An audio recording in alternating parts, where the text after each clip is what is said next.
ते हंबरडा फोडत असते, ती टाचा घासत असते, ती हंबरडा फोडत असते, ती टाचा घासत असते आणि समोर उभ्या असलेल्या त्या डॉक्टरांना ती माऊली सांगत असते, साहेब साहेब काय वाटेल ते करा साहेब, पण माझ्या पोटचं पोरग मात्र वाचलं पाहिजे साहेब, माझ्या पोटचं पोरग मात्र वाचलं पाहिजे साहेब. गेले 9 महिने या लेकराला मी या उदरामध्ये ठेवलंय साहेब. साहेब प्रत्येक क्षणाला या लेकराची मी वाट बघते साहेब. कधी एकदाच हे लेकर माझ्या उदरातून या तळ हातावरती येत, कधी एकदाच या लेकराला मी डोळा भरून पाहते, कधी एकदाच साहेब या लेकराला मी डोळा भरून पाहते साहेब. त्या लेकराला मला नाही पाहता आलं तरी चालेल, पण साहेब माझ्या लेकरानं साहेब हे जग मात्र नक्कीच पाहिलं पाहिजे साहेब. माझ्या लेकरानं हे जग मात्र नक्कीच पाहिलं पाहिजे. हे पुरानो ही आई तुम्हाला कळाली का? नाही कळाली. याच आईच्या तोंडावर आम्ही थुंकू लागलो. याच आईला आम्ही म्हणतो तुला काय कळतं ग? याच आईला आम्ही म्हणतो जन्माला घालून काय उपकार केलेस का? पोहा या माऊलीला सगळं काय कळतं बघ. या माऊलीला सगळं काही कळतं बघ. म्हणून 3 वेळचं अन्न रोज तुमच्या ताटात येऊन पडतं पोरानो. 3 वेळचं अन्न रोज तुमच्या ताटात येऊन पडतं. 103 ताप 103 ताप त्या माऊलीच्या अंगामध्ये असतो बघ पोरी. 103 ताप त्या माऊलीच्या अंगामध्ये असतो. तरी सुद्धा सकाळी 6 वाजता उठून तुम्हाला ती शाळेसाठी आणि कॉलेजसाठी डबा करून देते. कारण आज जर माझ्या लेकराला मी डबा नाही करून दिला, आज जर माझ्या लेकराला मी डबा नाही करून दिला तर माझं लेकरू दिवसभर दुसऱ्याच्या डब्याकडे बघत बसल. माझं लेकरू दिवसभर उपाशी राहील. माझं लेकरू बाहेरचं काहीतरी खाईल. माझं लेकरू आजारी पडेल. 103 ताप त्या माऊलीच्या अंगामध्ये असतो. तरी सुद्धा सकाळी 6 वाजता उठून तुम्हाला ती शाळेसाठी आणि कॉलेजसाठी डबा करून देते. ही आई तुम्हाला कळाली का? नाही कळाली. म्हणून आज तुझ्या समोर मी उभा आहे बाग. आज तुझ्या समोर मी उभा आहे. आज तुझ्या समोर मी उभा आहे. जगातलं सगळ्यात मोठं शिक्षण नालायकाला आज तुमच्या काळजामध्ये पेरतो. छत्रपतींचा आदेश आहे बाग. आऊ जिजाऊचा आदेश आहे. जगातलं सगळ्यात मोठं शिक्षण पोरानो, ज्या क्षणाला तुमचा जन्म झाला नालायक, ज्या क्षणाला पोरानो तुमचा जन्म झाला त्या क्षणाला या विश्वामध्ये तुझ्या दोन्ही गालांना जर पहिला स्पर्श कोणी केला असेल आणि तुझ्या दोन्ही गालांचा जर पहिला मुका कोणी घेतला असेल तर त्या माऊलीचं नाव आई आहे पोरा. त्या माऊलीचं नाव आई आहे. त्या माऊलीचं नाव आई आहे. ज्या क्षणाला पोरा तुझा जन्म झाला त्या क्षणाला या दोन्ही तळ हातावरती जर तुला कोणी उचलून घेतला असेल आणि तुझ्या गालावर जर पहिला आनंदाचा अश्रू कोणाचा पडला असेल तर त्या देव माणसाचं नाव साला बाप आहे बोरा. त्या देव माणसाचं नाव बाप आहे. हा बाप आज तुमच्या काळजामध्ये पेरायला आलोय. म्हणून मी तुला सांगतो बघ माझ्या लेकी, तू तुझी ओळख विसरलीस बघ. इथं माझ्या समोर बसलेल्या प्रत्येक लेकीला मी सांगतोय तू तुझी ओळख विसरलीस बघ. दादा हरामखोर कुत्रा, तू तुझी ओळख विसरलीस पोरे. म्हणून या राष्ट्रातली पोरं मला म्हणतात सर तुम्ही आम्हाला हरामखोर म्हणता, तुम्ही आम्हाला कुत्रा म्हणता. नाही रे माझ्या लेका, या राष्ट्राची संपत्ती तू आहेस. उद्याचा महासत्ता देश म्हणजे तू आहेस. या वसंत हंकाराची ताकद म्हणजे तू आहेस. तुला नाही रे. पण जो 3 वर्षाच्या लेकीवर हात घालतो आणि 8-9 वर्षाच्या लेकीवर जे 2-2 नराधम तुटून पडतात ते हरामखोर आहेत, ते कुत्रे आहेत. अशा हरामखोरांना मी सांगतोय. आणि पोरे असा हरामखोर कुत्रा तुझ्या आयुष्यामध्ये येऊ लागला तू लागला, हे पोरी तुझ्या शरीराचा उपभोग घेऊ लागला आणि त्या हरामखोराच्या वासना शांत झाल्यानंतर पोरी तुझ्या शरीराचे तुकडे तुकडे करू लागला. का? कारण तू तुझी ओळख विसरलीस बघ. आई बापाने दिलेली तुला ओळख, माझ्या महामानवाने, माझ्या छत्रपतीने, माझ्या आऊजी जाऊना दिलेली ओळख तू विसरलीस बघ पोरी. हे तुला तुझी ओळख तयार करून देता बघ. राजांचा आदेश आहे बघ, माझ्या संभाजी राजांचा आदेश आहे बघ, माझ्या आऊजी जाऊचा आदेश आहे. हे बघ, हे पोरी तू तुझी ओळख विसरलीस. आज ही ओळख घेऊन जायचा बघ. 2 मार्क्स कमी पडले तर चालतील बघ, 2 मार्क्स कमी पडले तर चालतील, पण लक्षात घे ही ओळख कधीच विसरायची नाही पोरी, ही ओळख कधीच विसरायची नाही. हे माता हातामध्ये पिशवी घेऊन चालत होती बघ. पुण्याच्या रस्त्यावर एक माता हातामध्ये पिशवी घेऊन चालत होती बघ. पिशवीमध्ये एक लुगडा होता, अंगावरती एक लुगडा होता, एवढीच तिची संपत्ती होती. पुण्याच्या रस्त्यावरून ती माता चालत होती. समाज तिच्या अंगावरती शेण फेकत होता, समाज तिच्या अंगावरती चिखल फेकत होता, दगडांचा मारा करत होता, सगळं काही ती माऊली सहन करत होती बघ. जेवढ्या वेदना तिच्या शरीराला होत होत्या त्याच्या कितीतरी पटीने वेदना तिच्या मनाला होत होत्या. सगळं काय ती माऊली सहन करत होते. एका पडक्या वाड्यामध्ये जात होते, अंगावरचं शेणाने आणि चिखलाने माखलेलं लुगडं दूर करत होते, पिशवीतलं लुगडं अंगावरती चढवत होते आणि समोर बसलेल्या त्या 8-10 लेकींना ती माझी सावित्री आई शिकवत होती. म्हणून या देशामध्ये लाखो सावित्री आई तयार झाल्या, पुरुषांच्या खांद्याला खांदा लावून लढू लागल्या. हे पोरी ती सावित्री आई म्हणजे तू आहेस बाग. त्या सावित्री माईच्या खांद्याला खांद्याला घराच्या बाहेर पडली ती माझी फातिमा शेख. लक्षात घे पोरी, तू एवढी स्वस्त नाहीस का? कुठल्या तर हरामखोर कुत्र्यानं यावं, तुला खोट्या प्रेमाच्या जाळ्यामध्ये फसवावं, तुझ्या शरीराचा उपभोग घ्यावा, तुझ्या आई बापाला पोलीस स्टेशनला उभं करावं. एवढी स्वस्त नाहीस पोरी तो. छत्रपती शिवाजी राजांना जन्म देणारी ती आऊ जिजाऊ म्हणजे तू आहेस बघ पोरी. ही तुझी खरी ओळख आहे. शील सत्यप्रियता शस्त्र प्रयोग स्वराज्य स्वप्न विजयकांक्षा विजय लक्षणा विजय वर्धेने विजयांना बळ देणारी प्रेरिका वाकचातुर्य गांभीर्य दक्षता मनोधैर्य निर्भयता कुलकन्या कुले धन्या महितान्वया जगदंबा आदिशक्ती राष्ट्रमाता आऊ जिजाऊ म्हणजे तू आहेस. ही ओळख कधी विसरायची नाही बघ माझ्या लेकरा. ए पोरा नीट ऐक रे नालायक, बापाच्या उंची एवढी आपली उंची झाली. बापाच्या उंची एवढे आपले उंची झाले आणि बापाचा चप्पल आपल्याला बसायला लागला म्हणजे बापा एवढ्या वेदना आपण कधीच सहन करू शकत नाही पोरा. बाप सांगतो पोरग माझ्या उंची एवढं झालं, बाप सांगतो पोरग माझ्या खांद्याला खांदा लावतं आणि तेच पोरग व्यसनाच्या विळख्यामध्ये अडकतं. कुठला तर बेगडी नायक पडद्यावरचा येतो, तुम्हाला म्हणतो विमल खाव, तुम्हाला म्हणतो गुटखा खाव, तुम्हाला म्हणतो आओ महाराज 3 पत्ती रेमी खेळो. हे नालायकाडो, 17-18 वर्षाचं पोरग दारूच्या नशेमध्ये फिरू लागलं. 13-14 वर्षाचं पोरग तंबाखू मळू लागला. गांजाच्या पुड्या घेऊन तुम्ही हरामखोरानं फिरू लागला. कारण लक्षात घे पोरा, तुला बाप कळाला नाही आणि या राष्ट्राचा इतिहास सांगतो बाग, या मातीचा इतिहास सांगतो बाग. ज्याला बाप कळाला, ज्याला बाप कळाला त्यानं मृत्यूच्या दारात शड्डू ठोकला. ही माती माझ्या संभाजी राजांची पोरानो, ही माती माझ्या संभाजी राजांची. वय वर्ष 32 आहे माझ्या राजाचा. वय वर्ष 32 आहे माझ्या राजाचा. संभाजी राजांना कैद झालेले आहे. भेकाड नामर्दासारखा आम्ही व्यसन करायला लागलो, रस्त्यानं सिगारेट फुकत फिरायला लागलो. ऐका रे नीट ऐका. वय वर्ष 32 आहे माझ्या राजाचा. संभाजी राजांना कैद झालेले 39 दिवस. संभाजी राजांच्या शरीराचा हाल झालेला आहे. मृत्यूच्या दारात माझा संभाजी राजा उभा आहे. असंख्य जखमा संभाजी राजांच्या शरीरावरती आहेत. प्रत्येक जखमेतून काळे रक्त टाप टाप टाप टाप गळत आहे. पण माझ्या राजाच्या चेहऱ्यावरचं तेज मात्र यत्किंचितही कमी झालेलं नाहीये.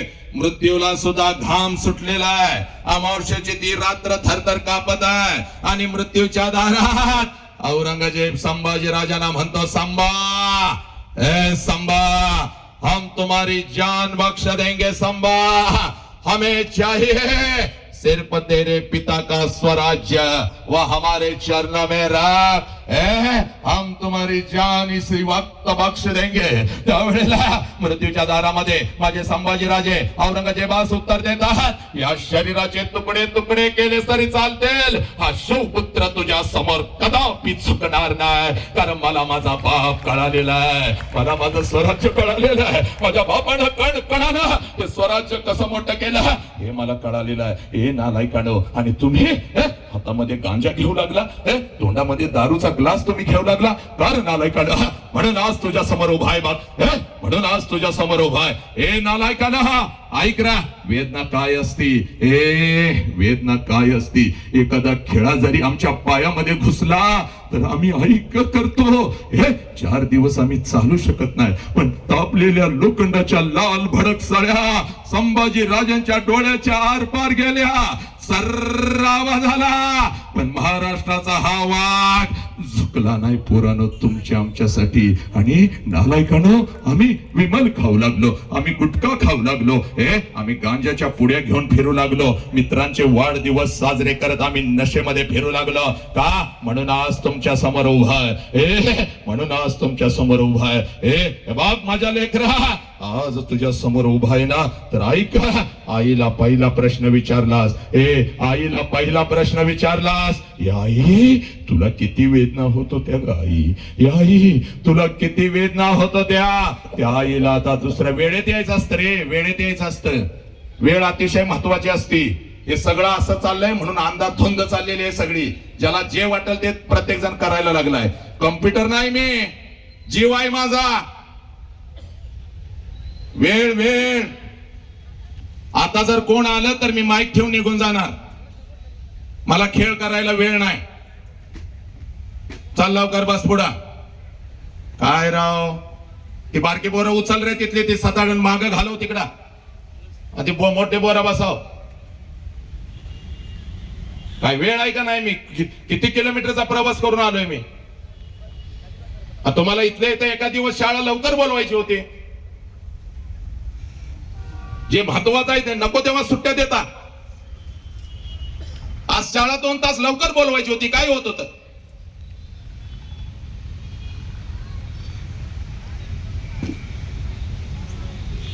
परत सगळे आणि मला ओरडत शिव्या घालत बसतात, या नालायकाला हंकार्याला बोलवू नका म्हणून. मी जे बोलतोय ते सत्य आहे पोरीनो. लय वाईट स्थिती सुरू आहे सगळीकडे. नियमावर बोट ठेवत जाऊ नका. 2 तास लवकर बोलवायची शाळा. 9 पासून तयार होऊन बसलोय मी, 10 पासून. बोलू नका.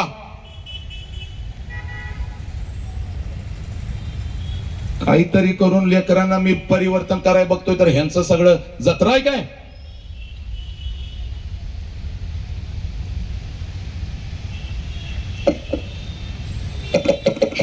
मागा हलाली करू नका रे, पोरांचं लक्ष जातंय.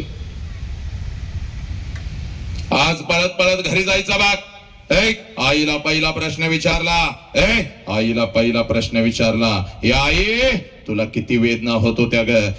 आज त्याच आईला आता दुसरा प्रश्न विचारायचा. आणि त्या आईला आता दुसरा प्रश्न का विचारायचा याचं कारण सांगतो बघ पोरी तुला. या आईला आता दुसरा प्रश्न का विचारायचा याला कारण सांगतो बघ तुला पोरी. हे बघ, या प्रश्नाच्या तळाला लपलेला आहे तुझा बाप, या प्रश्नाच्या तळाला लपलेला या राष्ट्राचा अध्यात्म, या प्रश्नाच्या तळाला लपलेला आहे पोरी तुझ्या आयुष्याचा संघर्ष. कुठला तर हरामखोर कुत्रा सजासजी येतो. 20 वर्ष तुझ्या आई बापानं तुला तळ हाताच्या फोडासारखं जपलं आणि एका क्षणात तुला रातोरात घेऊन जातो ग. त्या आईचा प्रश्न आहे, त्या बापाचा प्रश्न आहे, या मातीचा आणि या राष्ट्राचा प्रश्न आहे पोरी. This is not a lecture, this is the transformation of your life. I am not talking with your ears, I am talking with your heart. You have to change today. बदल झाला पाहिजे माझ्या लेकीनो. म्हणून त्या आईला आता दुसरा प्रश्न विचारायचा बघ. कारण 25 वर्षापूर्वी तिच्या मस्तकी अक्षता पडल्या बघ. 25 वर्षापूर्वी तिच्या मस्तकी अक्षता पडल्या बघ. तुझ्या आईचं लग्न तुझ्या बापा बरोबर झालं बघ. आणि ज्या क्षणाला तुझ्या आईचं लग्न तुझ्या बापा बरोबर झालं, त्या क्षणाला कशाचाही विचार न करता एका क्षणात तिनं तिच्या आईला सोडून दिलं, एका क्षणात तिनं तिच्या बापाला सोडून दिलं, एका क्षणात तिनं सगळं घरदार सोडून दिलं. सगळ्या तिच्या बालपणीच्या आठवणी त्या माऊलीनं पायाखाली घेतल्या आणि कशाचाही विचार न करता ती तिच्या सासरी आली. आणि सासरी आल्यानंतर एखादच वर्ष त्या माऊलीनं फक्त स्वतःच्या सुखासाठी काढलं. आणि पोरानं, ज्या क्षणाला तुमचा जन्म झाला त्या माऊलीनं स्वतःच्या सुखाला आग लावली आणि ती माऊली फक्त आणि फक्त आपल्या लेकरांच्या सुखासाठी जगू लागली. त्या माऊलीचं नाव साला आई आहे पोरीनं, त्या माऊलीचं नाव आई आहे. आज पळत पळत घरी जायचं, त्या आईच्या नजरेमध्ये नजर घालायचे आणि त्या आईला आता दुसरा प्रश्न विचारायचा, आई गा 25 वर्षापूर्वी आई महिन्यातून 4-4 वेळेला तू तुझ्या माहेरी जात होतीस. आई या आई 25 वर्षापूर्वी महिन्यातून 4-4 वेळेला तू तुझ्या माहेरी जात होतीस, तुझ्या आईला भेटायला, तुझ्या वडिलांना भेटायला, तुझ्या भावाला भेटायला. या आई, माझं वय 1 वर्षाचा होता बाग, मला सुद्धा अंगा खांद्यावरती खेळवत मला सुद्धा घेऊन जात होतीस माझ्या आजोळी, माझ्या आजीला, माझ्या आजोबांना, माझ्या मामाला भेटवण्यासाठी. पण आई आता 25 वर्ष उलटून गेली आणि तू आता वर्षातून एकदा सुद्धा तुझ्या माहेरी जात नाहीस ग. का ग आई? तुला आता तुझ्या आईची आठवण नाही का ग येत? तुला आता तुझ्या बापाची आठवण नाही का ग येत? तुला आता तुझा भाऊ तुझ्याच घरी नाही का ग बोलवत? हे पोरांनो, एवढा प्रश्न फक्त तुम्ही तुमच्या आईला विचारा. टच करून पाणी तिच्या डोळ्यामध्ये येईल. हंबरडा फोडल बघ ती माऊली, तिच्या डोळ्यासमोर तिचा बिचारा गरीब बाप येईल बघ. तिच्या डोळ्यासमोर तिची बिचारी गरीब आई येईल बघ. अक्का अक्का करत तिच्या माग पुढं पडणार ते लहान लेकरू. शिकून आता मोठं झालं आणि गरीब बहिणीला विसरून गेलं. तो भाऊ तिच्या डोळ्यासमोर येईल बघ. स्वतः उपाशी राहणारा, नुकताच शेतातून आलेला, पाट आणि पोट एक झालेला तो उपाशी बाप स्वतःच्या हातानं तिला घास भरवताना ते दृश्य तिच्या डोळ्यासमोर दिसल बघ. अंगावरती एकच लुगडा साला 50 ठिकाणी फाटलेला आहे, 40 ठिकाणी शिवलेला आहे, तरी सुद्धा तिच्या अंगावर नवीन कपडा चढवणारी ती माई माऊली तिच्या डोळ्यासमोर दिसल बघ. तुझी आई हंबरडा फोडल, तुझी आई हंबरडा फोडल, तुझ्या गळ्यामध्ये पडाल, तुझी आई हंबरडा फोडल, तुझ्या गळ्यामध्ये पडाल आणि तुला म्हणाल खराय पोरी खराय, हे पोरी खराय. 25 वर्षापूर्वी महिन्यातून 4-4 वेळेला मी माझ्या माहेरी जात होते बघ, माझ्या आईला भेटायला, माझ्या वडिलांना भेटायला, माझ्या भावाला भेटायला. तुझं वय 1 वर्षाचा होता बघ, तुला सुद्धा अंग खांद्यावरती खेळवत तुला सुद्धा घेऊन जात होती तुझ्या आजोळी, तुझ्या आजीला, तुझ्या आजोबांना भेटवण्यासाठी. पण पोरी आता 25 वर्ष उलटून गेले आणि आता वर्षातून काय गा 2-2 वर्षातून एकदा सुद्धा मी माझ्या माहेरी जात नाही बघ. त्याला कारण आहे बघ पुरी, त्याला कारण आहे. 25 वर्षापूर्वी माझ्या मस्तकी अक्षदा पडल्या बघ, तुझ्या बापाचा हात धरून मी माझ्या सासरी आली बघ. आणि सासरी आल्यानंतर एखादाच महिना मी कसा तर काढला बघ आणि तुझ्या बापासमोर मी हंबरडा फोडून रडू लागली. अहो ऐकलं का हो? मला माझ्या बापाची आठवण येते हो. अहो ऐकलं का? मला माझ्या आईची आठवण येते हो. आई बापाला सोडून असं कधी मी राहिली नाही हो. अहो रोज डोळ्यासमोर आई बाप दिसत होता, आई बापाची किंमत मला नाही कळाली. नको तसं मी आईला बोलत होती. अहो बापा बरोबर तर 2-2 दिवस मी बोलत सुद्धा नव्हती. लहानपणी माझी आई मला म्हणायची, पुरी माझ्या आई बापाची आठवण आली की माझ्या पोटामध्ये गोळा येतो ग. आता मला कळालं. तेव्हा मी आईला हसत होते, आई तुझ्या पोटात गोळा कसा येतो? आता मला कळालं, माझा आई बाप माझ्या डोळ्यासमोर दिसत नाही, माझ्या पोटामध्ये गोळा येतो. जाऊ का हो? आयुष्य सगळं मला तुमच्या सोबतच काढायचं आहे, पण जाऊ का? एकदा आईला भेटून येऊ का? सांगा ना हो. एकदा बापाला भेटून येऊ का? सांगा. तुमची परवानगी असेल तरच मी जाऊ शकते. हे बरे माझ्या डोळ्यातल्या अश्रूने माझा हंबरडा पाहून तुझा बाप खिशामध्ये हात घालत होता, एसटी पुरता पैसा माझ्या हातावर ठेवत होता. एसटी पुरता पैसा माझ्या हातावर ठेवत होता. हे पोरी, कारण तुझ्या बापाचा आताचा हा बंगला आणि ही गाडी बघू नको. त्यावेळेला एका जुन्या पडक्या घरामध्ये आम्ही राहत होतो बाग. जुन्या पडक्या पत्र्याच्या घरामध्ये आम्ही राहत होतो. तुझा बाप खिशामध्ये हात घालत होता, एसटी पुरता पैसा माझ्या हातावर ठेवत होता आणि मला म्हणत होता जा जा, पण लक्षात ठेव पहिल्यांदा चाललेस म्हणून पाठवतोय बघ, सारखं सारखं तुला आता जाता येणार नाही बाग. आणि जर सारखं सारखं जायचं असेल तर कायमच तिकडे निघून जायचं, परत तिकडे यायचं नाही. हे बरे, एकीकडे माझा आई बाप होता, एकीकडे माझं सासर होतं, मध्येच माझी घुसमाट होत होती. काय करावं मला कळत नव्हतं. बा तुझ्या बापाकडून एसटी वरचा पैसा मी घेत होते, हातामध्ये 2 पिशव्या घेत होते, एसटी मध्ये मी बसत होते, एसटी माझ्या माहेरी येत होते, एसटीतून खाली मी उतरत होते, घराच्या दिशेने मी धावत होते. कधी एकदाची माझी आई माझ्या समोर येते आणि कधी एकदाची मी आईला कडकडून मिठी मारते. कधी एकदाचा तो माझा बाप माझ्या समोर येतो आणि आबा म्हणून बापाच्या गळ्यात कधी एकदाची मी पडते. अक्का अक्का करत ते लहान लेकर कधी एकदाच माझ्या समोर येतं आणि त्याच्या गालावरून हात फिरवत कधी एकदाची मी त्याच्या गालाचं मुक्क घेते. हे पुरी, तुझ्या बापाकडून एसटी वरचा पैसा मी घेत होते, हातामध्ये 2 पिशव्या घेत होते, एसटी माझ्या माहेरी येत होते, एसटीतून खाली मी उतरत होते, घराच्या दिशेने मी धावत होते. माझ्या नजरेच्या डब्यामध्ये माझं घर यायचं बोरे, घराच्या अगोदर घराच्या समोरचं त्या अंगण मला दिसायचं आणि सगळ्यात अगोदर त्या अंगणामध्ये मला माझ्या बापाचं चप्पल दिसायचं पुरी. सगळ्यात अगोदर त्या अंगणामध्ये मला माझ्या बापाचं चप्पल दिसायचं आणि अंगणामध्ये बापाचं चप्पल दिसलं की लांबूनच मला कळायचं माझा बाप घरामध्ये आहे, माझा आबा घरामध्ये आहे. कारण पुरी माझं बालपण अगदी तसंच गेलं होतं बघ. तिने सांगायला जेव्हा शाळेतून मी घरी येत होती, अंगणामध्ये बापाचं चप्पल मी बघत होती, अंगणातूनच मी घरामध्ये शिरत होते. आबा उद्या तुम्हाला शाळेत बोलवलंय. आबा उद्या मला हे पाहिजे, आबा उद्या मला ते पाहिजे.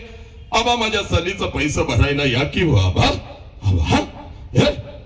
माझा बाप मला जवळ घ्यायचा, माझ्या गालावरून हात फिरवायचा आणि माझा बाप मला म्हणायचा, कार्टे मेलोय का काय ग मी, अजून येतो की उद्या तुझ्या शाळेत, घेतो तुला काय हवं ते. ए माझ्या लेकरा, सकाळी शाळेला गेलायस की रा, हे जाताना एवढा डबा घेऊन जातोय. माझ्या लेकराला भूक लागली असेल, अगोदर काहीतरी खाऊन तरी घे, अगोदर काहीतरी खाऊन तरी घे. बाप माझा उपाशी बाप, खाली बस का माझा उपाशी बाप, स्वतःच्या माझ्या गालावरून हात फिरवायचा आणि मला म्हणायचा, पुरी मी जिवंत आहे का अजून. माझा नुकताच शेतातून आलेला बाप, माझा उपाशी बाप स्वतःच्या हाताने मला घास भरवायचा आणि माझ्या गालावरून हात फिरवत मला म्हणायचा, पुरी जोपर्यंत मी जिवंत आहे तोपर्यंत शिकून घे पुरी, तोपर्यंत शिकून घे. हे माझ्या लेकरा, जोपर्यंत मी जिवंत आहे तोपर्यंत शिकून घे पुरी, तोपर्यंत शिकून घे. एकदा का बापाचा हात, एकदा का बापाचा हात या डोक्यावरून उठला, कोणी कोणाचं नसतं बघ पुरी, कोणी कोणाचं नसतं बघ. जोपर्यंत मी जिवंत आहे तोपर्यंत शिकून घे पुरी, तोपर्यंत शिकून घे. ज्याला आई बाप नाही त्याला कोणीच नसतं बघ पुरी. या लाखोच्या गर्दीमध्ये सगळी नाती आपल्या सोबत असतात पुरी, पण हक्काचा बापाचा खांदा निघून जातो ग.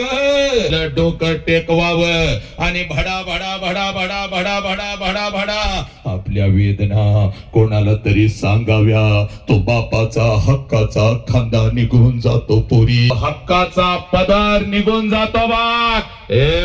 तो हक्काचा पदर निघून जातो बाग. ज्या पदराच्या आड लपावं, ज्या पदराच्या आड लपावं आणि पुन्हा एकदा लहान लेकरासारखं हंबरडा फोडून रडावं पुरी. आईचा पदर निघून जातो माझ्या लेकरा. ज्याला आई बाप नाही त्याला काही नाही बघ पुरी, त्याला काही नाही. माझ्या लेकरा, जोपर्यंत मी जिवंत आहे तोपर्यंत शिकून घे.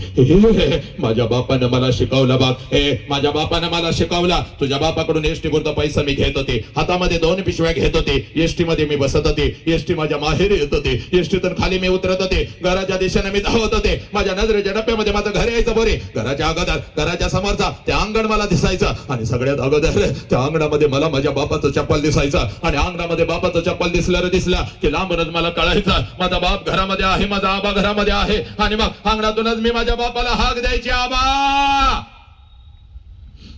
आबा.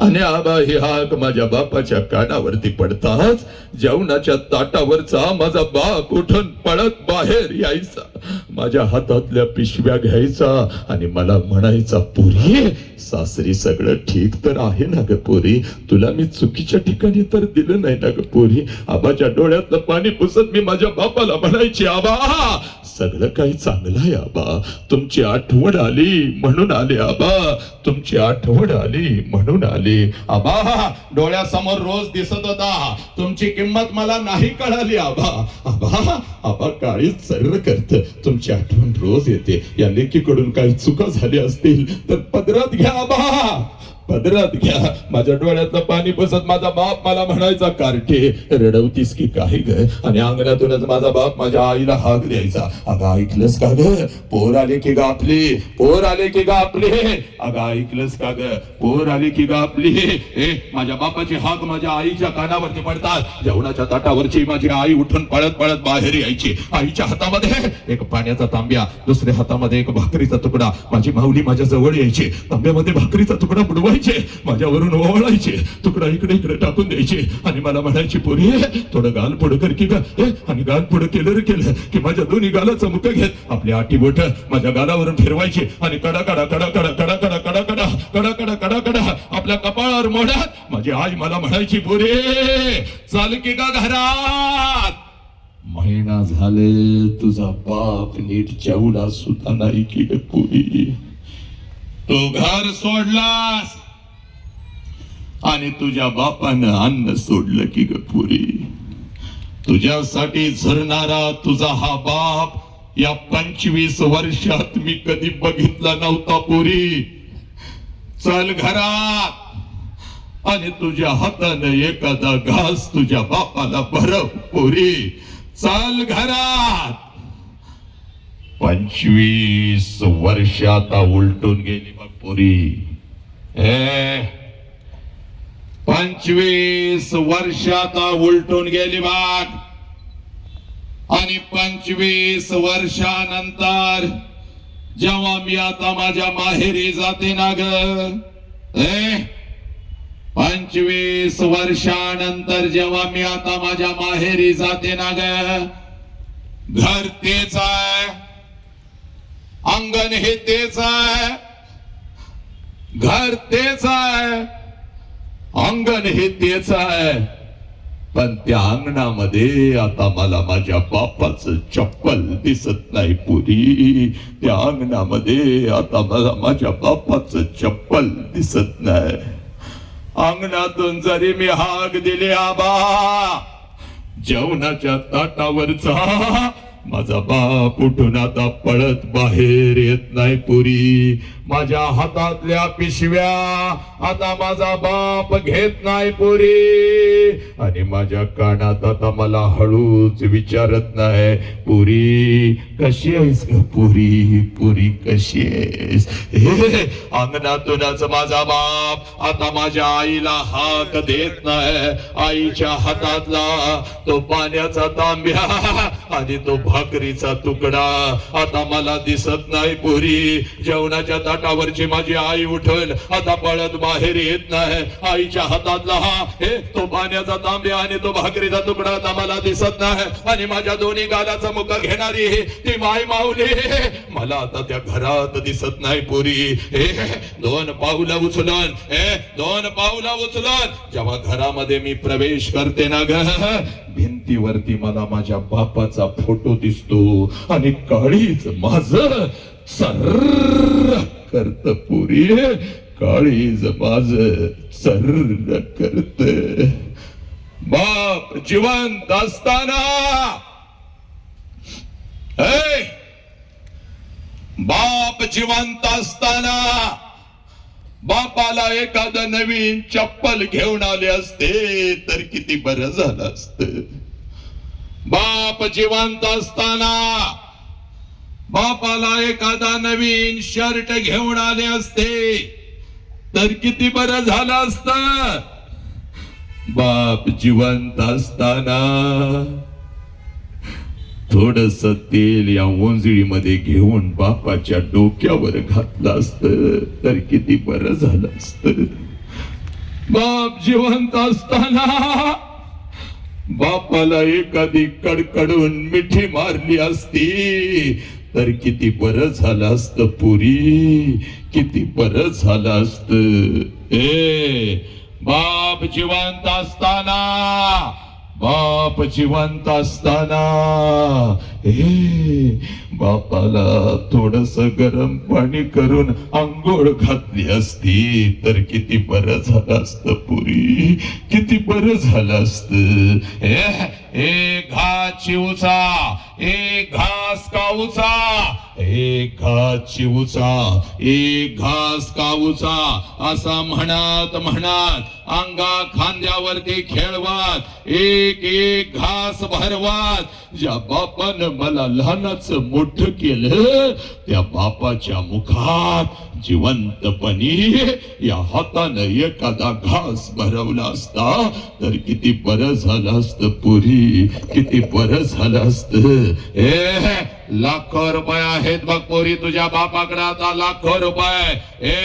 एका गावाला काय ग पंचक्रोशीला पंचपक्वानाचं जेवण मी घालू शकते पुरी. एका गावाला काय पंचक्रोशीला पंचपक्वानाचं जेवण मी घालू शकते पुरी. पण एखादा घास त्या बापाच्या फोटो जवळ धरला एखादा घास त्या बापाच्या फोटो जवळ धरला तर फोटोतून आता आवाज नाही येणार. पुरी कशी आहेस ग पुरी पुरी कशी आहेस.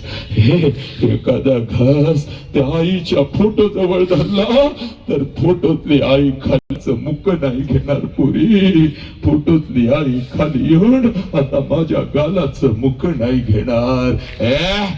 आला श्वास गेला श्वास जीवा तुझर तंतर. आला श्वास गेला श्वास जीवा तुझर तंतर. जगण मरण एका श्वासाचं अंतर. जगातलं सगळ्यात मोठं शिक्षण आज छत्रपतींच्या समोर तुझ्या काळजामध्ये पेरतोले की जगातलं सगळ्यात मोठं शिक्षण जाय जोपर्यंत आई बापाचा श्वास सुरू आहे. नीट ऐका माझ्या लेकरानं. जोपर्यंत आई बापाचा श्वास सुरू आहे तोपर्यंत आई बापाच्या प्रत्येक श्वासाला जीव लावा. जोपर्यंत आई बापाचा श्वास सुरू आहे आई बापाच्या प्रत्येक श्वासावर प्रेम करा. एकदा का आई बापाचा श्वास निघून गेला भिंतीवरचा बाप कधीच खाली येऊन आपल्याला मिठीत घेत नसतो आणि भिंतीवरची आई कधीच आपल्या गालाचं मुख घेत नसते. उद्या डॉक्टर व्हाल, उद्या इंजिनियर व्हाल, उद्या वकील व्हाल, उद्या लाखो आणि करोडो रुपये कमवाल आणि ते लाखो आणि करोडो रुपये त्या तिरुपतीच्या चरणावर जरी तुम्ही ओतलेत आणि ते लाखो आणि करोडो रुपये त्या शिर्डी साईबाबाच्या चरणावर जरी तुम्ही ओतलेत तर तो शिर्डीचा साईबाबा आणि तो तिरुपती तुझा गेलेला बाप तुला परत नाही आणून देऊ शकणार. म्हणून तुला सांगतोय तुझ्या आयुष्यामध्ये तुझा एकच देव आहे ज्या देवाचं नाव साला बाप आहे पोरा. आणि तुझ्या आयुष्यामध्ये तुझी एकच देवी आहे ज्या देवीचं नाव आई आहे पोरा. ज्या देवीचं नाव आई आहे. ही आई तुम्हाला कळाली का? पुरी ना थांबतो इथं बघ, जास्त वेळ घेत नाही माझ्या लेकरा, पण खरं सांग, आज छत्रपतीची शपथ आहे बघ पुरी, तुला कधी बापाची टाच हातामध्ये घेतलीस का ग? 100 भेगा पडल्या तुझ्या बापाच्या टाचला, पण तुझ्या टाचावर एक भेग सुद्धा त्या वाघाने येऊ दिली नाही पोरीनो. पाठीच्या थंडीमध्ये तुम्ही झोपलेला असताना ग, अंगावर 2-2 चादरे घेऊन, आईची शपथ घेऊन सांगतो, काळीच तुटतंय माझं, नीट ऐक पुरी, 2-2 चादरी घेऊन जेव्हा आम्ही झोपलेलो असतो, तेव्हा रात्रीच्या 12 वाजता त्या कडाक्याच्या थंडीत कुठल्या तर पिकाला तुझा बाप चिखल तुडवत पाणी पाजत असतो पुरी, आणि स्वतःच बोलत असतं एकटं, त्या अंधारात एकटंच येण्यासारखं बोलत असतंय. पोरगी 10वीला आहे, आता 11वीला जाणार, आता 50,000 रुपये लागणार, अकॅडमीला घालायचंय. पोरगा आता 12वीला आहे, ग्राउंडवर धावतोय, एक ब्रँडेड बूट घालायचाय पोराच्या पायात, माझ्या पोरगीला एक पैंजण घ्यायचंय. हो, हे एकटंच बिचार बोलत असतंय. मग आता पीक आलं पाहिजे चांगलं, मग आता पैसे मला साठवले पाहिजेत, आणि त्याच बापाच्या तोंडावर थुंकताना लाज नाही वाटत तुम्हाला नालायकानो? आणि महाराष्ट्रात मला ट्रोल करता, नालायकानो मला ट्रोल करता, अरे चल हट. ज्याच्या पाठीशी छत्रपतींचे विचार, कुणाच्या बापाला आपण भीत नसतो बघ. हे पोरीनो सत्य सांगूनच जाणार का ग? आईला धमकी देतीस, मला मोबाईल दे, नाहीतर मी काहीतरी जीवाचं बरं वाईट करून घेते बघ, मी कुठं तर जाती बघ का ग? बाप असं जेवणाच्या ताटावर येऊन बसतो बघ.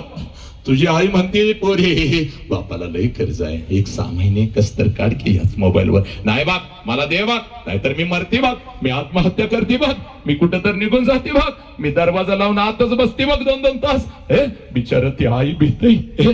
बाप आल्या आल्या अन्नाच्या ताटावर बसतो, एक घास तोंडात घालतो, एक घास हातात आहे, आणि तुझी आई हळूच म्हणते, अहो लेकीला मोबाईल घेऊन द्यावा लागेल हो, नाहीतर आत्महत्या करीन म्हणते, कुठं तर निघून जाईन म्हणते. मगाशी तर 2 तास आतून कडी लावून बसली होती बघा, दरवाजा मी बाहेरून ठोठवते, पोरगी उघडत नाही दरवाजा.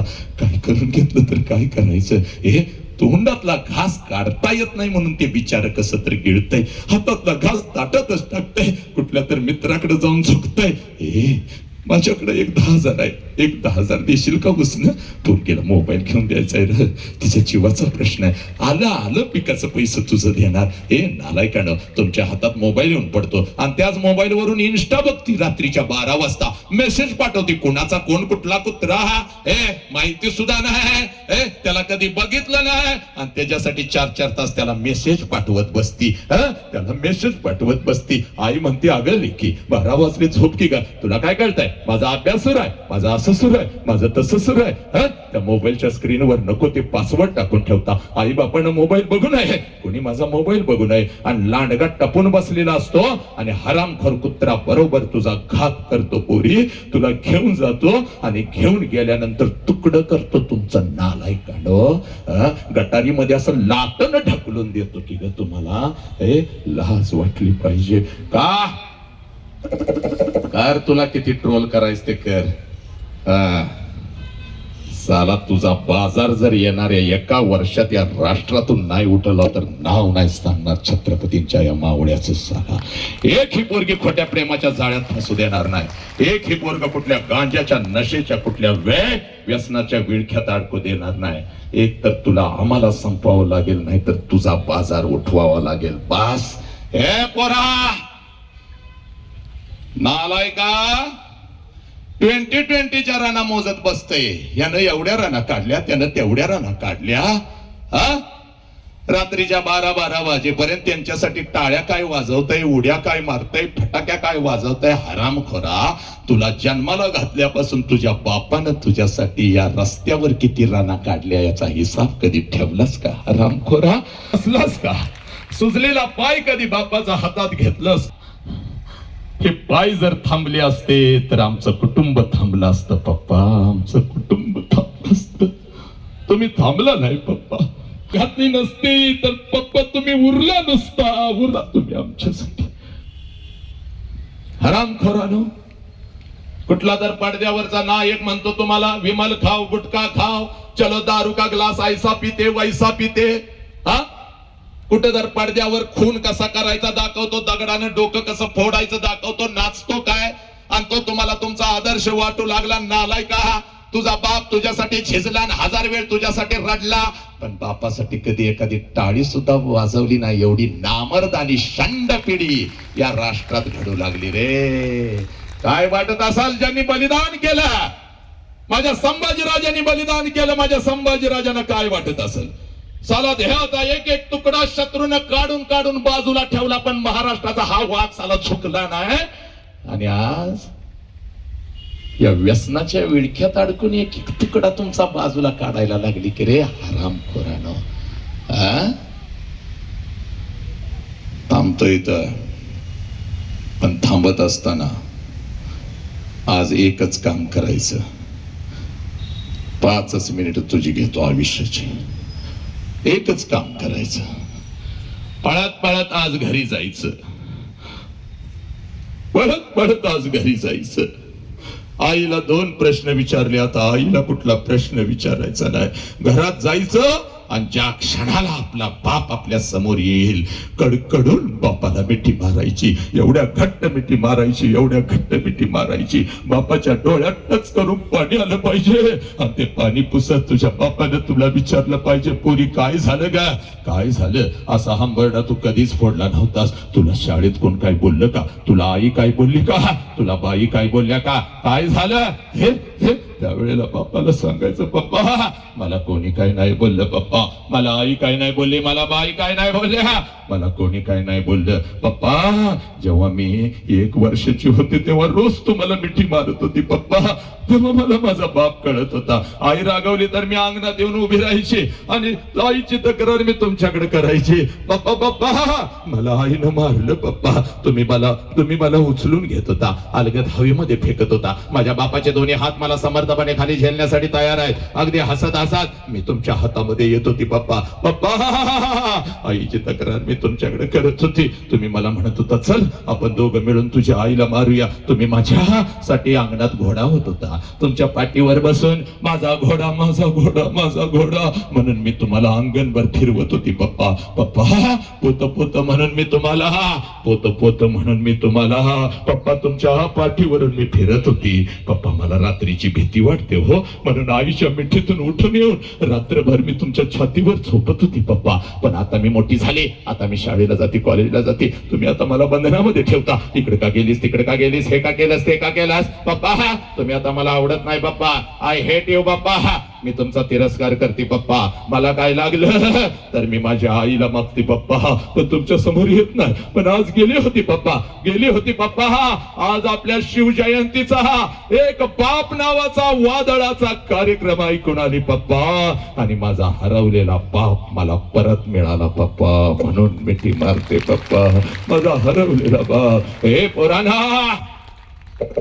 आज बापाला कडकडन मिठी मारायची, कारण बापाची किंमत त्या पोराला विचार, ज्याचा बाप त्याला लहानपणी सोडून निघून गेला. बाग ज्या वेळेला हे पोरानं कुठल्या तरी एखाद्या अनाथ आश्रम मध्ये जायचं, 6-7 वर्षाचा पोरगा हातामध्ये थाळी घेऊन भात खात बसलेला असता, त्या पोराच्या कानात हळूच विचारायचा, तुझ्या बापाचं नाव काय रे?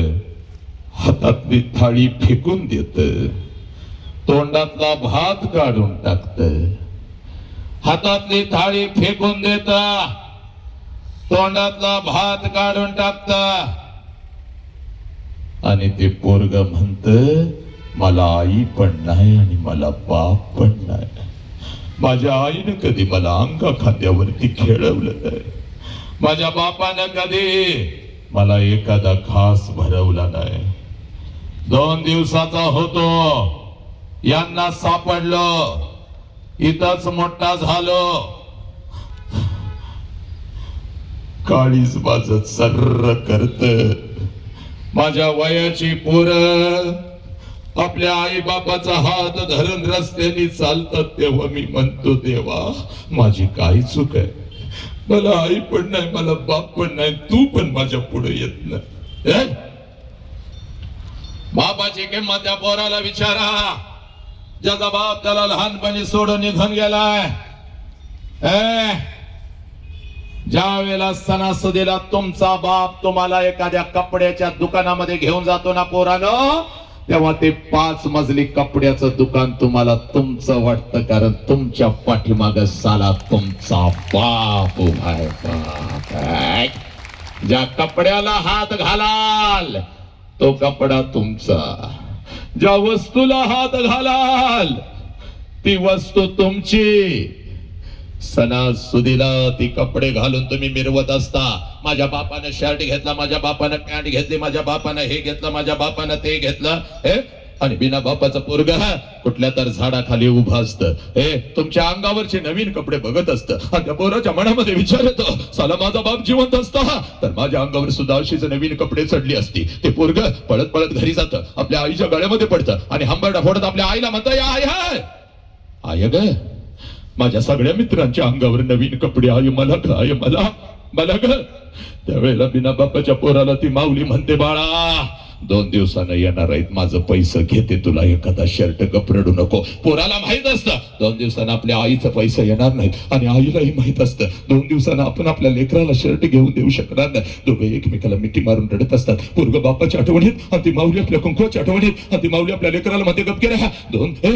गप, बाप गेल्यापासून मी तुझा बाप झाले का नाही सांग बरं. गप, 2 दिवसानं येतात, माझं पैसे घेऊया तुला एखादा शर्ट. हे त्यावेळेला ते पोरग आपल्या आईच्या डोळ्यातला अश्रू पुसत आपल्या आईला म्हणतं, आय नको मला शर्ट, आय तू रडू नको, आय तू रडू नको. तुला जर काय झालं तर मी जायचं कुठं, आय मी शिकणार,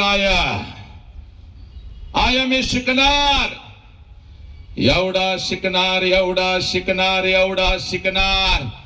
प्रत्येक सणाला नाही आय, प्रत्येक दिवसाला मी तुझ्या अंगावर नवीन कपडा चढवणार. एवढा शिकणार मी आय, एवढा शिकणार मी आय. हे पोरानो, छत्रपतींची शपथ घेऊन सांगतोय, छत्रपतींची शपथ घेऊन सांगतोय, जगातलं सगळ्यात मोठं शिक्षण ज्या लेकराला आपल्या आई बापाच्या डोळ्यातला अश्रू कळाला ते लेकरू माणूस म्हणून घडलं आणि त्याच लेकरानं आपल्या आई बापाला जपलं. पोरानं, तुम्हाला तुमच्या आई बापाच्या डोळ्यातला अश्रू कळाला का नालायकाला? आई बापाच्या डोळ्यातला अश्रू कळाला का रे? वय वर्षांना आई बाप माझ्या संभाजीराजांचा, छत्रपती शिवाजीराजांना आग्र्यामध्ये कैद झालेले आहे. आपल्या बापाचा मनगट पकडून हे संभाजीराजे, हे या स्वराज्याचे दुसरे छत्रपती, पहिले युवराज आपल्या बापाचा मनगट पकडून आग्र्याला गेलेले आहेत. त्यावेळेला छत्रपती शिवाजीराजांना कैद झाली, आपला बाप मृत्यूच्या विळख्यामध्ये अडकलेला आहे. पण 9 वर्षाचे संभाजीराजे, 9 वर्षाचे संभाजीराजे आबासाहेबांना सांगतात, आबासाहेब जोपर्यंत आपण सुरक्षित, आबासाहेब जोपर्यंत आपण सुरक्षित महाराष्ट्राच्या मातीमध्ये नाही जाणार तोपर्यंत 9 वर्षाचा हा संभाजी राजा आपल्या पाठीशी उभा आहे. आबासाहेब आपल्या पाठीशी उभा आहे. तुम्हाला तुमचा बाप कळाला का? थांबतो इथं. शाळेची फी भरायला येतो तेव्हा त्या बापाला बघायचं नाही. बापाला बघायचं असेल तर रात्रीच्या 2 वाजता कधी तर उठायचं, जिथं आपला बाप झोपलाय तिथं जायचं आणि झोपलेल्या बापाला रात्रीच्या अंधारामध्ये 2 वाजता बघायचं. त्याच्या अंगावरचं बनियन आणि अंडरवेअर 4 ठिकाणी फाटलेली असते साला, तर तुमच्या अंगावर नवीन आणि ब्रँडेड कपडा चढवतो त्या देव माणसाचं नाव साला बाप आहे. बाप बाप सांग, व्यसनाच्या विळख्यात अडकणार का नालायका? एक ही पोरगा आज नाही तर परत कधीच नाही, आणि हीच खरी आमची शिवजयंती. आज शपथ घ्यायची, एक ही पोरगा व्यसनाच्या विळख्यात अडकणार नाही, एक ही पोरगा कुठला मावा गुटक्याला बळी पडणार नाही, कोणत्या गांजाला बळी पडणार नाही. आज शपथ. नशा करायचे पण 2 तासानं उतरणारी नशा शंडाने नामर्द करतात. व्यसन करायचं तर साला माझ्या संभाजीराजाच्या बलिदानासारखं 400 वर्ष होत आली नशा नाही उतरत. नशा करायची आपल्या आई बापाची मान अभिमानानं उंच झाली पाहिजे. पोरानं शरीर आहे, व्यायाम करा, धावा, डोंगर चढा, या बुलढाण्याचे रस्ते आणि रस्ते पाया खालून घालवा, पेटून उठा. पोरे पोलीस स्टेशनला असा तुझा बाप उभा आहे, बापाच्या पाठीमाग तुझी आई उभी आहे. पोलीस स्टेशनची जमीन सगळी अश्रूने भिजवलेली आहे. आईचा पदर अश्रूने भिजलेला आहे, बापाचा शर्ट सगळा अश्रूने भिजलेला आहे. बापाचा शर्ट सगळा अश्रूने भिजलेला आहे. पोलीस स्टेशनची 2 फुटाची सगळी जमीन अश्रूने भिजलेली आहे. आणि बाप पोलिसांना सांगत आहे, साहेब काय वाटेल ते करा साहेब, माझ्या पोरगीला शोधून काढा साहेब, माझ्या पोरगीला शोधून काढा. 2 दिवस झालं शाळेला म्हणून गेली, 2 दिवस झालं कॉलेजला म्हणून गेली, आणि माझी पोरगीच घरी परत आली नाही साहेब, माझी पोरगीच घरी परत आली नाही. हे पोरीनो, या सोशल मीडियाच्या माध्यमातून कोणतर नालायक हरामखोर कुत्रा तुझ्या आयुष्यामध्ये येतो. तुझ्यापेक्षा वयानं 10-10 वर्षांना मोठा साला मावाडा गांजाडा स्वतःची अंडरपॅन्ट घेण्याची ज्याची लायकी नाही, असला कुठला तर हरामखोर तुझ्या आयुष्यामध्ये येतो. तुला एखादा मोबाईल काय कुठला तुटका फुटका घेऊन देतो, तुझ्याशी गोड गोड काय बोलतो, गाडीवरून तुला काय फिरवतो काय, आणि 20 वर्ष हाताच्या फोडासारखं जपलेल्या आपल्या आई बापाच्या तोंडावर पच करून थुकून निघून जाताना लाज नाही का ग वाटत लेकी गो? हे प्रेम आहे का? हे प्रेम आहे का? जे प्रेम तुझ्या आई बापाला पोलीस स्टेशनला उभं करतं हे प्रेम आहे का? जे प्रेम तुझ्या शरीराचं तुकडं करतं ते प्रेम आहे का? जे प्रेम तुला मिक्सर मध्ये घालून बारीक करतं ते प्रेम आहे का? जे प्रेम तुला परदेशामध्ये विकतं ते प्रेम आहे का? प्रेम आहे का पोरी, सांग मला, हे प्रेम आहे का? 1 पेन बापाला मागत होतीस, 5 पेन बाप आणून देत होता. 1 चपलासाठी या बुलढाण्याचं सगळी ब्रँडेड दुकानं तुला फिरवत होता. एका ड्रेस साठी दिदे ब्रँडेड आणि दणकेबाज तुला ड्रेस घ्यायचा म्हणून दिवसभर तुला फिरवत होता. तुझं लग्न तुझ्या मनाच्या विरोधात कसं करून देईल तुझा बाप, सांग पोरी? हे तुझा शिकण्याचा वय आहे. या वयामध्ये शिकून तुम्ही फक्त स्वतःच्या पायावर उभं राहा.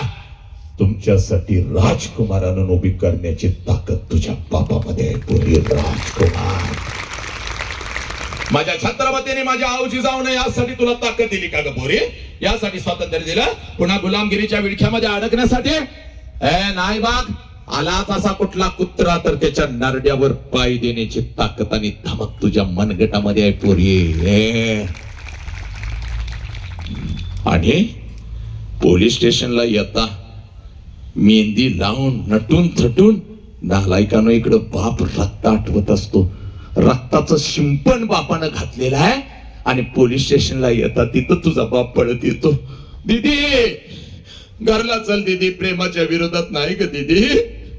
अगं पण तुझ्या लायकीच तर पोरग पाहिजे, व्यसन करते. अगं मावा गुटखा खाते, माझ्याकडे बघून कसं हसतय दीदी. 6 महिन्यात तुझा बाजार करेल हे पोरग. झालेल्या चुका सगळ्या पोटात घेतो, चल घरला, चांगलं पोरग बघूया. तेव्हा पोलिसांना सांगता, या माणसाला मी ओळखत नाही, कुठला हा माणूस बोंबलतो इथं. बापाला ओळखत नाहीस कारटे? काय झालं ग तुला? अगं घरात आल्या आल्या बाप म्हणत होता, दीदी जेवली का? हो. दाद्या जेवला का? हो. तू जेवलीस का? हो. वाढ मला ताट म्हणणारा एकच माणूस या जगात आहे ज्याचं नाव साला बाप आहे. हरामखोरानो. आणि त्या बापाला ओळख देत नाहीस पोलीस स्टेशनला, आणि वर पोलिसांना सांगतेस याच्यावर केस दाखल करा, आम्हाला धोकाय म्हणून. अगं कारटे, एवढी मातीत खेळायचीच बघ. अंगठा फुटला ग, रक्ताळलेला अंगठा तोंडात घेऊन बाप दवाखान्यापर्यंत पळाला की ग पोरी, दवाखान्यापर्यंत पळाला. जखमबारी जोपर्यंत होत नव्हती आईला तुझ्या रोज ओरडत होता. पोरगीकडे माझ्या लक्ष नाही तुझं, त्या बापावर केस दाखल करता. एक हे पोरगे, एक हे पोरगे कुठल्या खोट्या प्रेमाच्या जाळ्यामध्ये फसणार नाही. चुकून पाय घसरला असेल आजपासून तर छत्रपतींची खऱ्या अर्थानं ती आरती झाली, छत्रपतींची ती आरती झाली, ती जयंती. एक ही पोरगे कुठल्या प्रेमाच्या जाळ्यामध्ये फसणार नाही. आजपासून मेहनत करायची, आजपासून धावायचा, या शरीराला न्याय द्यायचा, आई बापाला या राष्ट्राला न्याय द्यायचा आणि तुला इथं साक्षात्कार देऊन जाणार बघ पोरी. लय लांबचा प्रवास आहे, संध्याकाळी 5 वाजता परत उभं राहायचं आहे. रात्रभर प्रवास करून आलोय बघिता. अण्णाचा कण फुटत नसतो पोरीनो, ऐकणे. फक्त यातली एक लेख जर पेटून उठली तर ती एक लेख आऊ जिजाऊ असू शकते, एक आऊ जिजाऊ छत्रपतींना जन्म देते, एक छत्रपती संभाजीराजे उभे करतात. एक माझा लेकरू 23 वर्षाचं भगतसिंग आहे. हा, तुला इथं साक्षात्कार देऊन जाणार पुरी. When I came here, I told you, this is not a lecture, this is the transformation. वेळ खूप कमी आहे. हा क्षण अनुभवण्यासाठी आपल्या लेकरांच्या सोबत इथं काही बाप आलेले आहेत का, ज्यांची लेकरं इथं बसलेले आहेत? 10-15 बापाने हात वरती करा, बिंदास हात वरती करा आणि जरा जागेवर उभं राहा. जागेवर उभं राहा बंधू, जागेवर उभं राहा. बाप लोकांना विनंती करतोय, जागेवर उभं राहा. आज नाही तर परत कधीच होऊ शकत नाही बंधू. हा, आणि या सगळ्या बापांना विनंती करतोय, इथं यायचंय माझ्या समोर. या लवकर, या इथं या लवकर या. चला, सगळ्या बापांनी पाठीमागच्या इथं यायचंय, समोर इथं उभं राहायचंय. इथं उभं राहा इथं उभं. ओरे, आज तुला साक्षात्कार देऊन जाणार माझ्या लेकरा. हा तुझा बाप आहे बघ पोरे, ज्या बापाविषयी अखंड राष्ट्रभर मी हे जीव तोडून सांगत आहे. हा तुझा बाप आहे. आज बुलढाण्यामध्ये मी आलोय. हा बाप फक्त बुलढाण्याचा नाही, माझ्या लेकरा अखंड राष्ट्रातल्या लेकरांची काळजी घेणारा प्रत्येक घराघरातला देव माणूस, ज्याचं नाव बाप आहे. आणि हा बाप आज तुझ्या समोर उभा आहे. तुला साक्षात्कार, तुला अनुभूती देऊन जाणार. छत्रपतींचा आदेश आहे.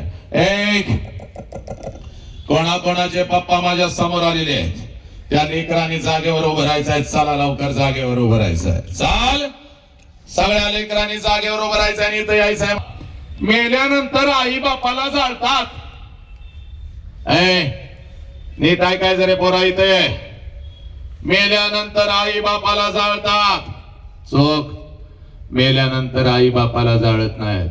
मेल्यानंतर त्याचं फक्त निर्जीव शरीर जाळतात. पण जर आपल्यामुळे आपल्या आई बापाला मान खाली घालावी लागली तर जिवंतपणे आई बापाची चिता रोज घरात जळत असते. साला रोज आपला आई बाप मरत असतो.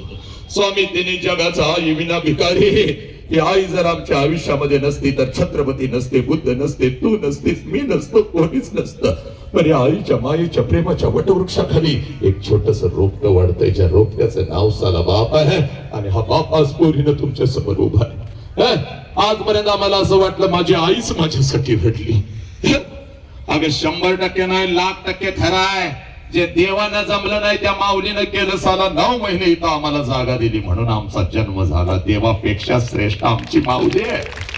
पण आई इतकंच, आईच्या खांद्याला खांदा लावून रात्रीच्या अंधारात शेताच्या बांधावर आणि जिथं आपला बाप काम करत असतो तिथं आपल्या डोळ्यातला एकही अश्रू कोणाला न दाखवता, कारण माझ्या डोळ्यातला अश्रू जर माझ्या कुटुंबानं, माझ्या लेकरानं बघितला तर माझं लेकरू खचल, माझं कुटुंब खचल. मग डोळ्यातला अश्रू डोळ्यातच साठवत चोरून चोरून आजपर्यंत आपल्या लेकरांच्यासाठी जर कोण रडत आला असेल या भूतलावर तर त्या देव माणसाचं नाव साला बाप आहे पोरीनो.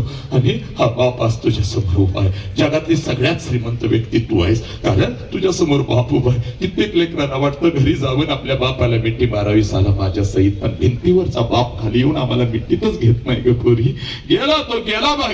सगळं महाराष्ट्र नाही राष्ट्र मुठीत घेतलं. येणाऱ्या काही महिन्यात स्वतः समुद्र पलीकडे निघालो, पण या करोडोच्या गर्दीत साला माझा गेलेला बाप मला कुठे दिसत नाही. पण आज तुझ्या समोर तुझा बाप उभा आहे. एक काम करायचा, सगळी चळमट तोडायची पोरा. 1 वर्षाचा व्हायचा आणि पळत पळत जायचं आणि समोर उभे असलेल्या आपल्या बापाला कडकडून मिठी मारायची. एवढ्या घट्ट मिठी मारायची बापाच्या डोळ्यात टच करून पाणी आलं पाहिजे. आणि ते पाणी बसत आपल्या बापाला सांगायचं, बाप्पा माझा तुमच्यावर लय जीव आहे. पप्पा मार मिठी पोरा, मार मिठी, मार मिठी. पोरीनो, हा रडणारा बाप खोटाय का मला सांग? हा हत्तीसारखा बाप खोटाय का मला सांग?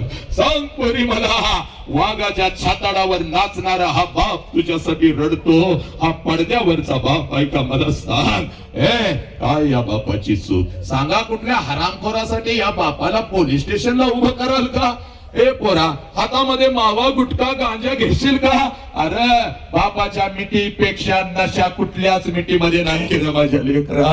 सांग या बापाची काय चुका. चला पाया पडा, चला सुका पोरीनं पाया पडा, या देव माणसाच्या पाया पडा, चुका चुका पडा, पाया पडा. हा तुझा देव आहे पुरी, हा तुझा पांडुरंग आहे पुरी, हा तुझा पांडुरंग आहे. चला खाली बसलेल्या प्रत्येकानं ज्यानं आई बाबाच्या पोटी जन्म घेतला, चला उजवा हात वरती करा, चला उजवा हात वरती करा. चला ठेवा ठेवा, आपल्या डोक्यावर ठेवा. चला डोक्यावर ठेवा, ठेवा डोक्यावर ठेवा.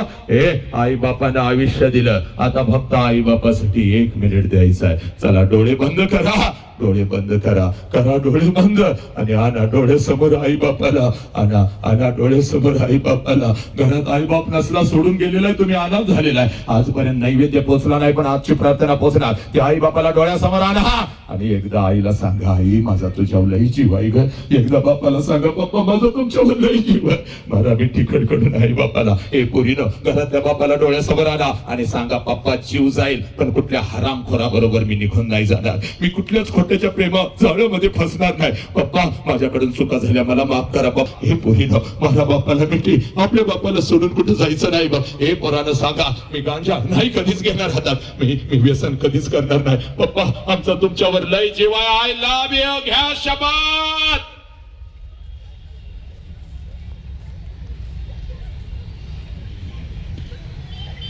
हात खाली बस, असं सगळे बस. मंगल हो, इस विश्व का मंगल हो.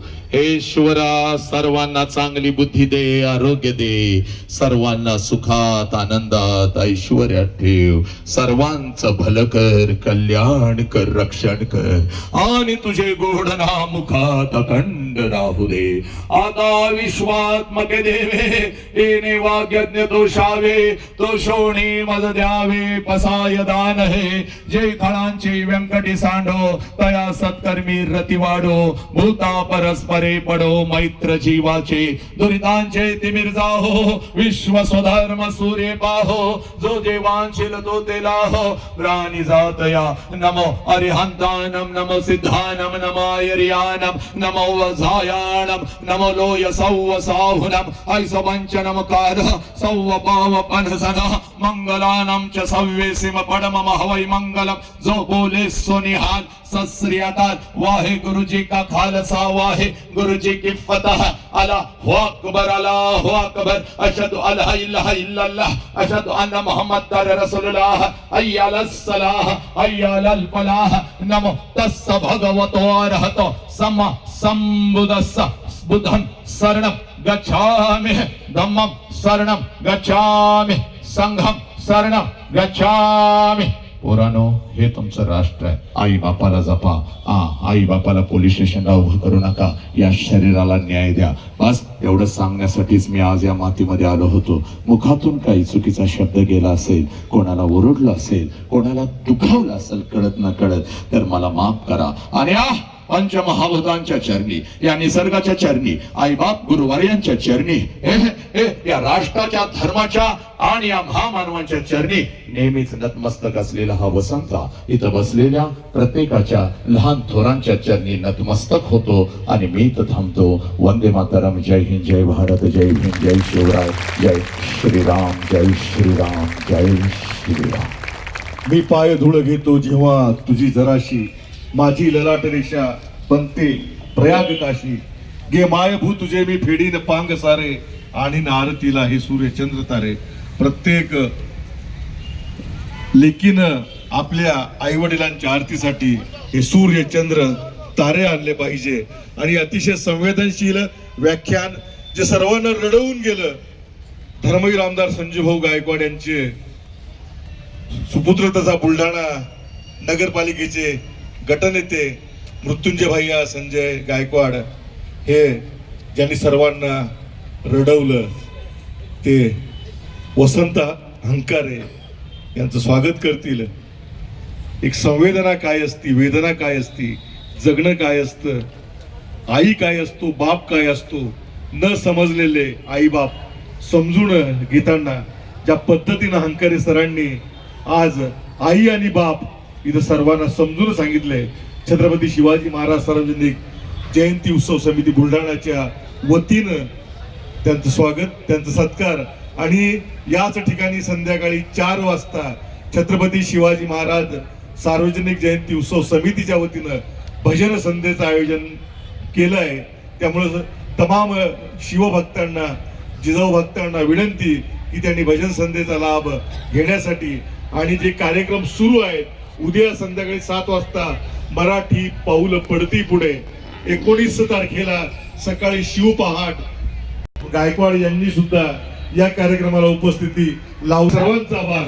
आणि आज संध्याकाळी 4 वाजता अतिशय सुंदर व्याख्यान प्राध्यापक वसंत गुरुजी सर यांचं या ठिकाणी झालेलं आहे. आजच्या काळातले जे काही प्रश्न आहेत, खास करून विद्यार्थ्यांचे जे प्रश्न आहेत आणि पालक आणि विद्यार्थी यांच्यामध्ये निर्माण होणारा जो विसंवाद आहे किंवा नात्यांमधली जी कृत्रिमता आहे, या अनुषंगाने त्यांनी जे विचार या ठिकाणी व्यक्त केले ते निश्चितपणे या शालेय विद्यार्थ्यांना आणि पाल्यांना त्याचीच आपल्याला एक अनुभूती, ते प्रत्यक्ष अनुभूती कार्यक्रम संपल्यावर सुद्धा हे बाप भेटते. संध्याकाळी 4 वाजता भजन संध्या, उद्या संध्याकाळी 7 वाजता जे आपण आता नुकतंच बघितलं की हा त्या भाषणाचा परिणाम आहे. त्या दृष्टिकोनातून विचार केला तर निश्चितपणानं एक परिणामकारक अशा पद्धतीचं व्याख्यान शिवजयंतीच्या निमित्तानं ऐकायला मिळालेलं आहे. मी सर्व संयोजकांचं मनापासून आभार व्यक्त करतो आणि ओंकारे सरांचं विशेष आभार व्यक्त करतो की त्यांच्या माध्यमातून हा बदल जर समाजात घडत असेल जो आत्ताच आपण बघितला तर ते निश्चितच स्वागतार्ह आहे आणि प्रेरणादायी. धन्यवाद. भाषणातले अनेक वैशिष्ट्य या ठिकाणी सांगता येईल. खास करून त्यांनी मांडलेला विचार हा महत्त्वाचा आहेच, पण सादरीकरणाची जी त्यांची जी पद्धत आहे या विचारांच्या, तर ती खूप जास्त भावली. आपण बघितलं असेल की अनेक जे श्रोते आहेत ते या ठिकाणी रडत होते आणि त्यांच्या अश्रूतून त्यांच्या प्रतिक्रिया येत होत्या. तर खरं म्हणजे या बोलण्यातला जो आरोह अवरोह आहे, जो चढ उतार आहे, ज्याला आपण वाचिक अभिनय म्हणू, या ठिकाणी अभिनय म्हटल्यापेक्षा हे अंतःकरणातून आलेला हा सर्व संवाद होता आणि त्यामुळे तो विशेषत्वानं भावला. आणि जसं आपण आता या ठिकाणी विचारलेलं आहे किंवा शैलीबद्दल, तर शैली ही त्यांची सादरीकरणाची पद्धत आहे, यापेक्षा त्यांची जास्त तळमळ आहे. आणि जेव्हा तळमळ आणि सादरीकरणाची शैली एकत्र येते तेव्हा त्याचा परिणाम खूप मोठा असतो. तेच या ठिकाणी बघायला मिळालेलं आहे. स्वतंत्र शैलीवर बोलणं हा खरं म्हणजे ते ज्या अनुषंगानं, ज्या विचारानं हा कार्यक्रम हाती घेतलेला आहे त्यावर अन्याय केल्यासारखं होईल. त्यामुळे ही शैली आणि विचार याचं एकत्रित परिणाम असंच म्हणेल. बिलकुल, म्हणजे त्यांनी बेंबीच्या देठापासून आणि हृदयातून ते बोलले, हृदयातून बोलले, तळमळीतून बोलले, एक विचार घेऊन, चळवळ घेऊन ते पुढे जात आहेत. बहुजन समाजातील विद्यार्थ्यांसमोर अनेक प्रश्न आहेत, मुलांसमोर अनेक प्रश्न आहेत. अशा वेळी त्यांना आपले आदर्श कोण हे प्रामुख्यानं कळले पाहिजेत. आणि एक जो मीडिया आहे किंवा इतर काही ज्या व्यवस्था या समाजाला वेगवेगळ्या गोष्टींमध्ये गुंतवण्याचा जो प्रयत्न करतायत, याला छेद देण्याचं काम त्यांच्या विचारांनी फार मोठ्या प्रमाणामध्ये या ठिकाणी केलेलं आहे. त्यांचा जो फोकस असला पाहिजे तो हा अभ्यास असला पाहिजे आणि अभ्यासातूनच प्रगती होऊ शकते, या देशाचं चित्र बदलू शकते. हा खऱ्या अर्थानं विचार मांडण्याचं काम त्यांनी प्राध्यापक ओंकारे यांनी या ठिकाणी केलेलं आहे आणि ते आजच्या काळामध्ये, आजच्या परिस्थितीमध्ये खूप महत्त्वाचं आहे असं मला वाटतं. अंतरीचे दावे स्वभावे बाहेरी ह्याप्रमाणे तुकाराम फुले जे आहे त्याप्रमाणे त्यांची शानदार शैली होती आणि त्याचीच प्रचिती आपण घेतली की सर्वच्या सर्व जे विद्यार्थी होते ते अक्षरशः रडत होते. तर आमच्यासोबत काळेसाहेबसुद्धा आहेत, तर वृत्तदर्पणकार यांनासुद्धा आपण विचारूया, तुम्हाला काय वाटलं हे भाषण ऐकून, कसं काय? अतिशय संवेदनशील असा कार्यक्रम, वसंत हंकारे यांचा, डोळ्यात पाणी आणून घेणारा आणि न समजलेले आईबाप उमगून देणारा, छत्रपती शिवाजी महाराज सार्वजनिक जयंती उत्सव समितीच्या वतीनं अशा वैचारिक प्रबोधनात्मक कार्यक्रमाचं आयोजन सातत्यानं होत असतं आणि त्याच अनुषंगानं बुलढाणा शहरातील हा शिवमहोत्सव राज्यभरासाठी पथदर्शक असतो.